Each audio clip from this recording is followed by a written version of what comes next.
Hi, I'm Spencer Ziegler. Hi, I'm Serena Halstead. Hi, and I'm Mellisa Smith, and welcome to Data Lit, a podcast for educators by educators. In today's podcast, we have Dr. Gregory Cizek, a well-renowned psychometrician in the state of North Carolina. Welcome, Dr. Cizek. How are you today? Thank you. I'm well, thanks. So, Dr. Cizek, can you tell us a little bit about yourself? Sure. My name is Greg Cizek, Professor of Educational Measurement and Evaluation at the University of North Carolina in Chapel Hill. I've been there for about 25 years. I was previously at another university in Ohio, and I started my career as an elementary school teacher for about 5 years. Oh, nice. So I understand that one of the things that you do, or one of your roles, is that you're a psychometrician. It's a good title. I love saying the word. Yeah. And so one of the things we wanted to do in the next couple of episodes is kind of peel back the role of what does a psychometrician do? It sounds very mysterious. And so can you start us by telling us, what does a psychometrician do?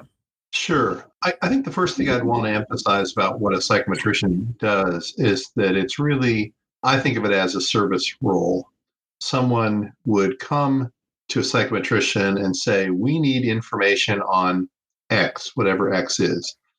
And a psychometrician's job is to try and figure out how to get high quality information about whatever someone wants to get information on. So that could really range far and wide. Obviously, in education, we might want to get information on how much fifth grade math a student has learned. The psychometrician would help with that. We might want to, in the field of mental health, find out someone's level of depression.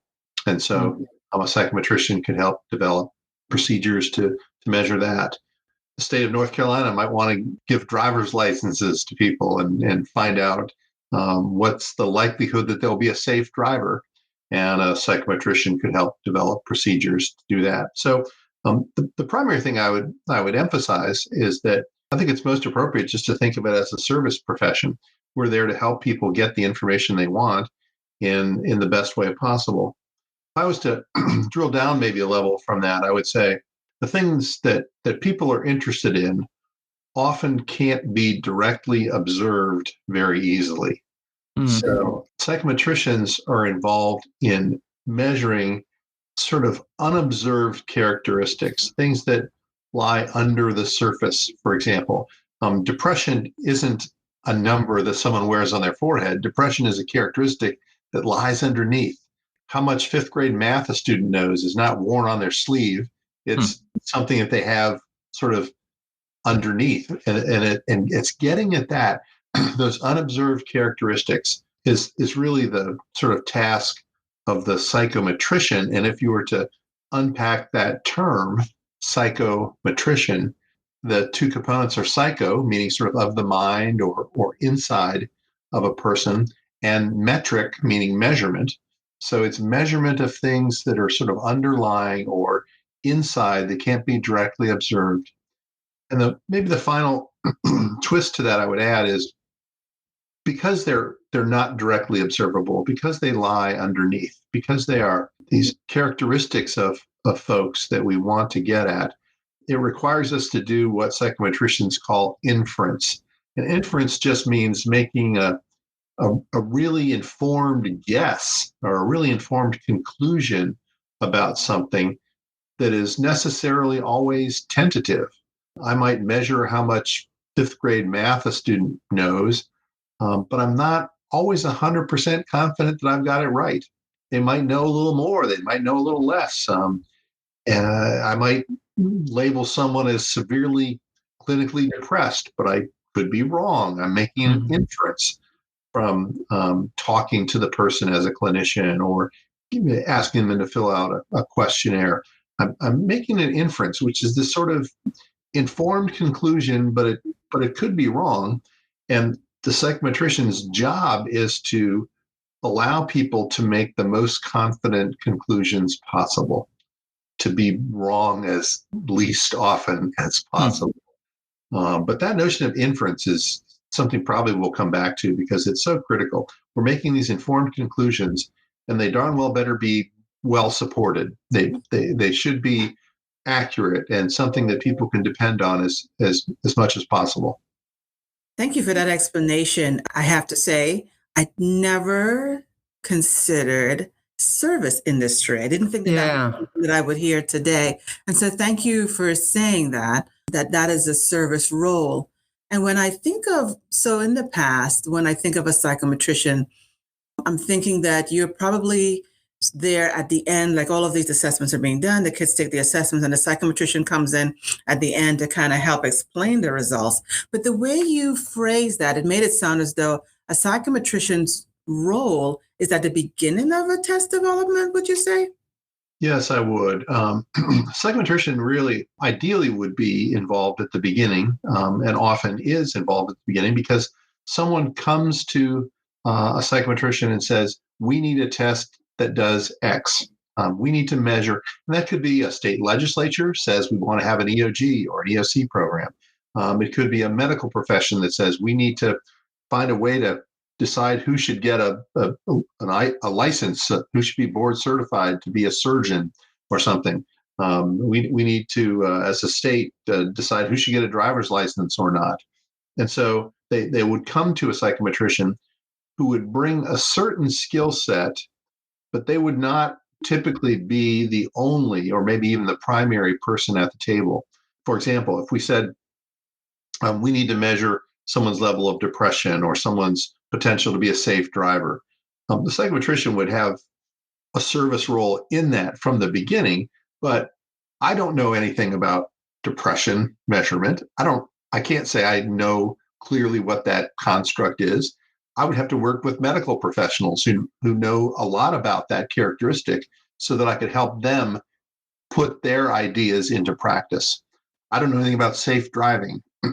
I know a little bit about safe driving. Hopefully a little. I do have a license, but I would want to work with transportation and driving professionals who really know that field to help them get their ideas or their thoughts or their expertise into the measurement process.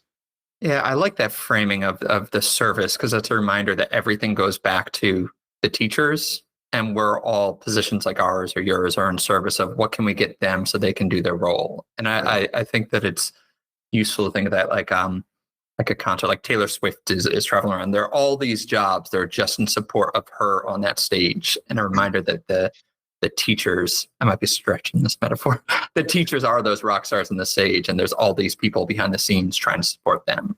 So with this work that you do, what would you say are some misconceptions that people tend to have about it? Wow, you're going to get me all irritated right off the bat here, aren't you? These are, there's, I think, two things that just, I guess really make me mad. It's super frustrating. The first one is probably a misconception that's been around forever, which is psychometricians try and design procedures that result in sort of a bell curve. That is just, it is so wrong. It's so wrong-headed. It's so disparaging. It's just there's no way that I want to design a procedure that results in a bell curve. I've never done it. I never want to do it. I never care about it. I mean, it's just like, why in the world would you want to do that? I mean, if you think about it, if I was designing an end of grade or an end of course test, the ideal distribution for that would be one that had very small tail of that distribution on one side and a big piling up at the high end. Right. Now, does it always happen that way? No, of course it doesn't happen that way. The bell-shaped distribution kind of came into play when people started doing measurements, and they started seeing that, well, when we measured people's height, very few people were really short, very few people were really tall. There's 2 or 3 LeBron James, in the world, but in the middle is all the rest of us piled up in the middle. It's kind of a bell-shaped distribution, and it turns out that happens with a lot of things. Like if we were measuring safe driving, some people are terribly reckless drivers. Some people are obsessively safe drivers, and the rest of us are kind of piled up in the middle. And so that's the way things turn out. often, but not always. And it's never the way we design instruments. It's Right. never the way we design procedures to result in that. The second thing I think is a misconception is that psychometricians are just a bunch of pasty old white guys who don't care about fairness or diversity or anything like that. I mean, that's just like, you want to get us mad. We spend our lives trying to get rid of contaminating influences in the measurement process. I mean, that is like job one. If you tell me to measure depression or safe driving or fifth grade math skill, that's all I want to get at. I don't want your fifth grade math score to depend on how well you read. That's a contaminating influence. I don't want your level of depression depend on whether you're a male or a female. If I design a system that over-identifies males or over-identifies females, I've screwed up. So once, you tell me what you want to measure, I really try and design procedures that, to the greatest extent possible, rule out all those other contaminating influences. Your reading ability, your ethnicity, your sex, your region of the country, your familiarity with, concepts that aren't what I'm trying to measure. So that is just something that no matter what the psychometrician looks like on the outside, that's what they've got on the inside is, we want to do the best job we can. We probably spend more time on that than anything else. I think that is something that I think psychometricians don't get enough credit for, is that's something we really foreground. In fact, as a historical aside, I'll throw in some old school tidbit about the SAT. Everybody knows about the SAT and ACT for college admissions, but College Entrance Examination Board, CEEB, is the official name of the college board who makes the SAT. It essentially used to be a board exam. It was very subjective. Students would write an essay or sometimes even appear before a board to be interviewed for college admissions. And that process has a lot of room for bias in it. You read someone's essays. You can tell by the language they use, where they're from, or their background. If you interview someone, you can tell by the language they use or their accent or whatever it happens to be. You know a lot about them. We can tell whether they're male or female often.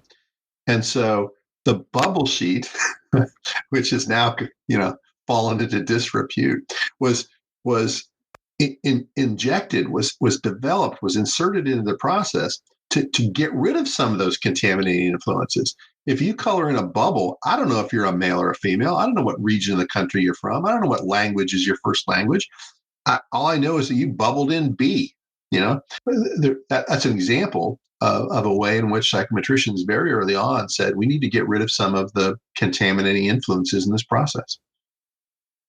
Okay, so now we have some ways that we can irritate a psychometrician with those things. Oh yeah, that's only two of them. There's plenty more. But yeah, I think I see it's creating a T-shirt with like a bell curve. Yeah. But it's kind of that don't shoot the messenger, that what you might be reporting isn't necessarily your aims. You're just measuring observable. And, yeah. And I'm glad you addressed that, because I know as a classroom teacher, I had heard that about like standardized tests, that they're designed so that some kids do well, some kids are going to fail, and the rest of us are in the middle. And I always thought that did. But I'm glad that you're saying that they're not designed that way, even though the results may. But you don't go in trying to make kids fail then, or ensure. Absolutely. And as a classroom teacher, I'm inferring that you were a classroom teacher. Correct. You notice that in your classroom. You see, there's a couple of kids. You're like, oh my gosh, these guys are stars. I could lock them in a closet and they would, win the science fair. And a couple of kids, you're like, man, they're going to struggle, and they've been struggling, and it's going to be so hard for this kid. And throughout the year, these couple of kids really struggle, and the rest of the kids, they kind of they're like everybody else. The majority of kids in the classroom, we're plugging along and we're doing okay. And so that's sort of a bell curve in the classroom, and nobody puts together classes to make it that way. It's just, it's the way a lot of things are. Yeah, it strikes me that a lot of the things you're talking about are just like what classroom teachers are trying to do, just at a much larger scale. It's a question of kind of sample size. They're trying to collect evidence, what people know. And the point is not to grade and put people in these categories. It's just part of the reporting, but just zoomed out on a much larger level in order to measure the unobservable. So I am just listening to the many things that you actually analyze, but still I want to ask, what are some of the data that psychometricians analyze? Yeah, well, that's a great question about what do we analyze. And I guess I would say the data part of analyzing would come near the end. The first part of the whole process would be the psychometricians would be involved in designing the procedures for collecting information. That procedure could be an interview, it could be an oral examination, it could be an essay we're developing, it could be multiple choice questions, it could be technology enhanced gaming procedures that we try and get information from. So the first thing we try and design are these data collection procedures or these information gathering procedures. And those could take any form, and it would depend again on what the person who wants the information says that they need or what they're trying to get information about. The second thing is we would try out those procedures and then analyze how well they work. I don't want any data from a crappy procedure.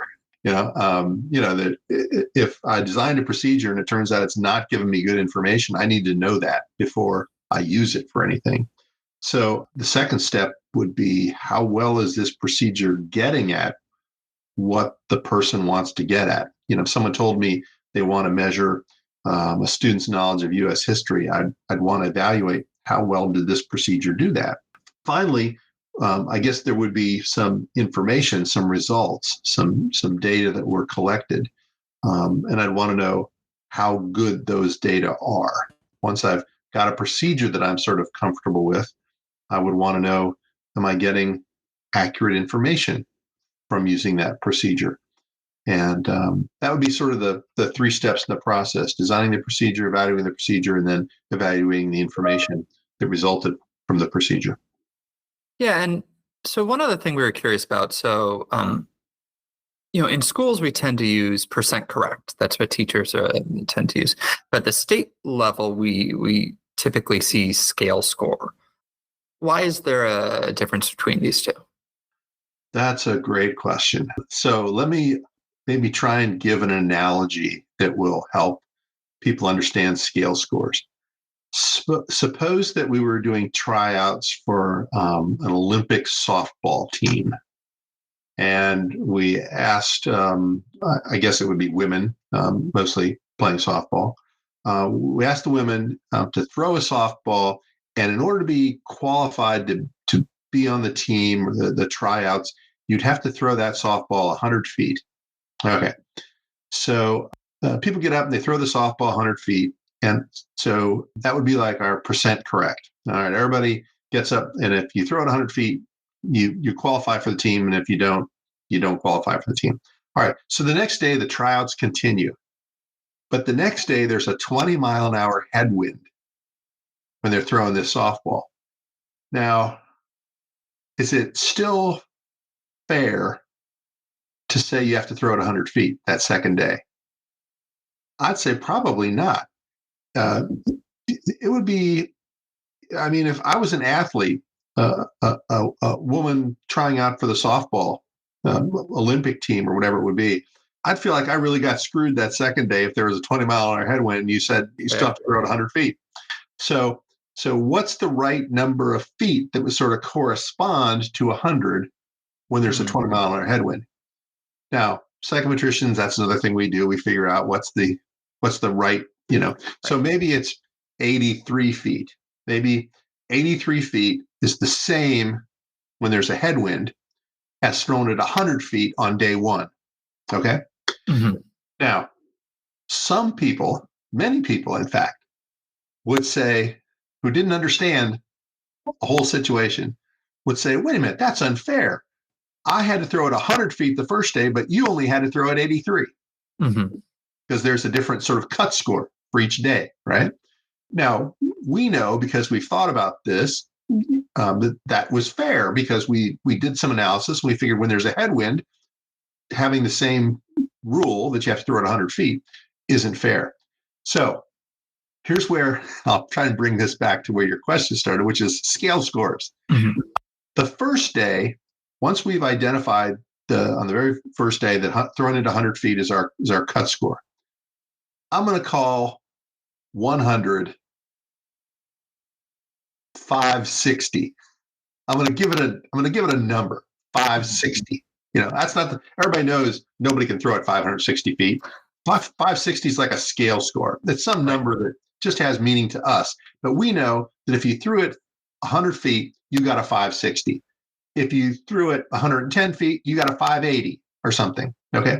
So 560 is like our change in metric. We're no longer talking about how many feet. We're saying what the performance standard is. You gotta throw it 560.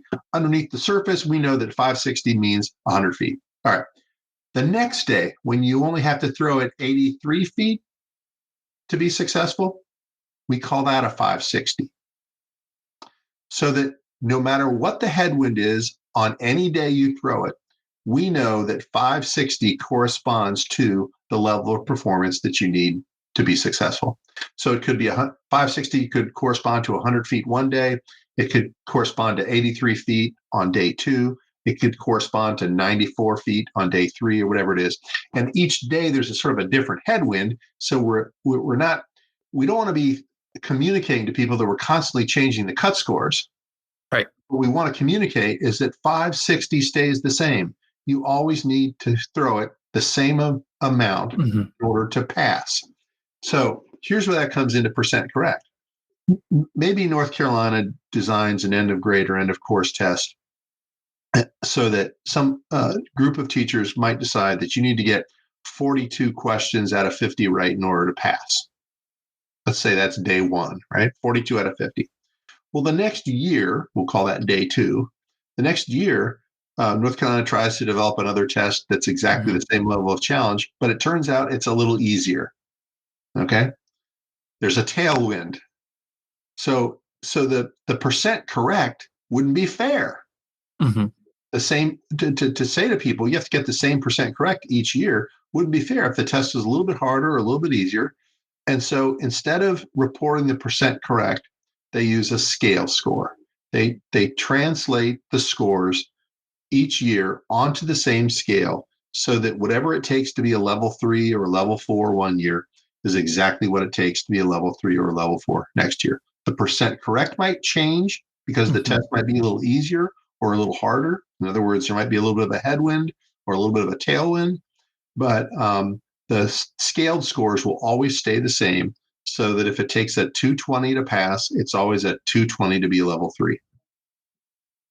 That makes me think of the work that our teachers and PLCs do with standard-based grading in order to figure out it isn't just this mathematical calculation of X percent. You're looking at the assignment and figuring out where is mastery, where is approaching the standard, and all that. So yes. Thank you. Yes. So if I hear you right, a scale score helps us level the playing field for any possible changes that can happen in the test from year to year then. Exactly. I mean, and you can imagine how hard it would be. Let's say you had a 5th grade math test and you try to put 50 questions on there. How hard it would be to get that test to be the exact same level of difficulty from year to year. Because it's different questions, the questions might be a little bit harder or some might be a little bit easier. And you don't want anyone to be advantaged or disadvantaged just because they happen to get a slightly easier or a slightly harder test. Right. So standardized summative tests tend to get this bad rep in education.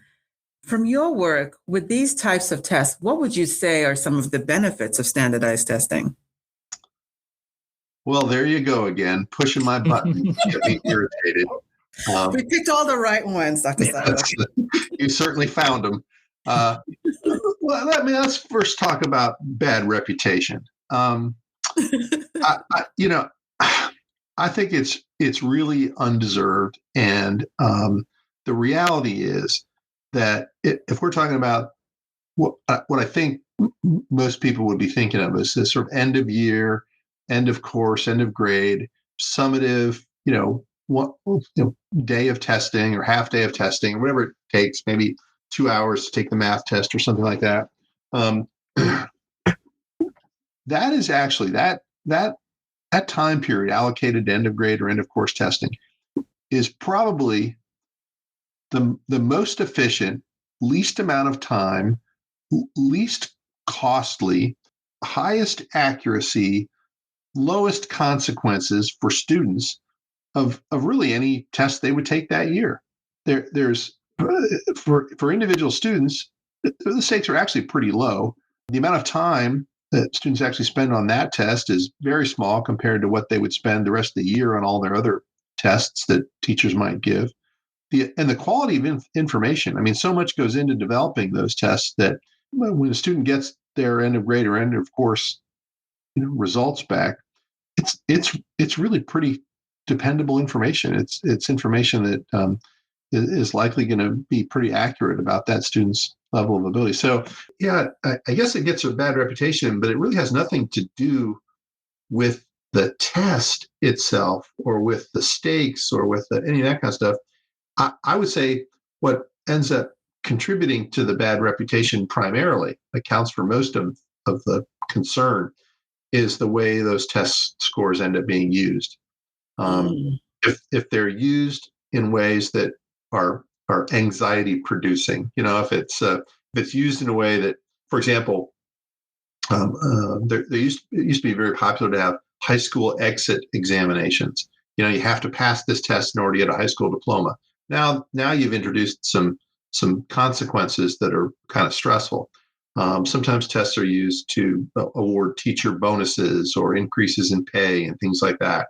And when there's money associated with results, that can introduce anxiety on the part of educators.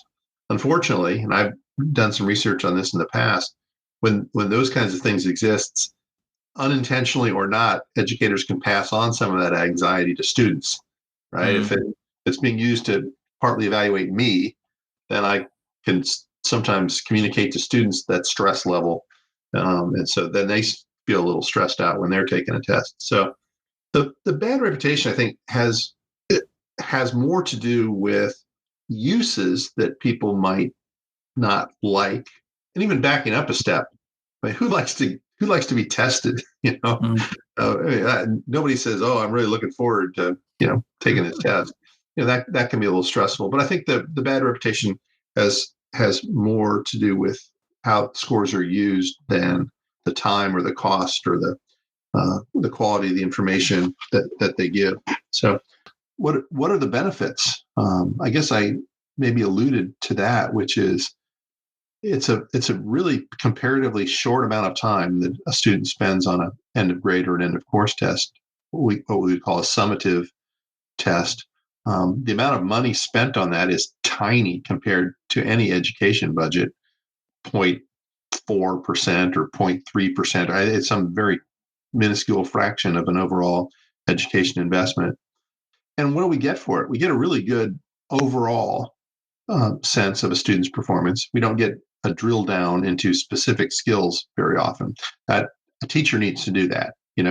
Teacher needs to gather information continuously during a school year about all students to really understand very specific strengths and weaknesses.